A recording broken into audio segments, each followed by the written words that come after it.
హైదరాబాద్లోని బంజారాహిల్స్ జగన్నాథస్వామి ఆలయాన్ని చూద్దాం రండి.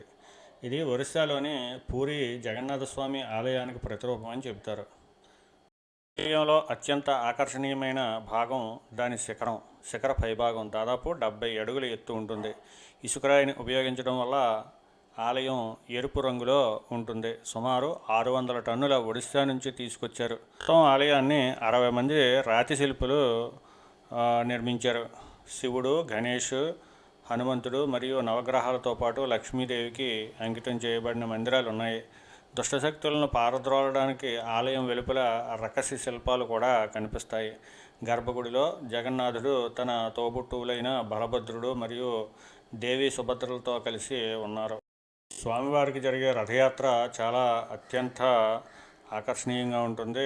భక్తులు అధిక సంఖ్యలో పాల్గొంటారు. మీరు కూడా హైదరాబాద్ వెళ్ళినప్పుడు ఈ ఆలయాన్ని తప్పనిసరిగా దర్శించండి.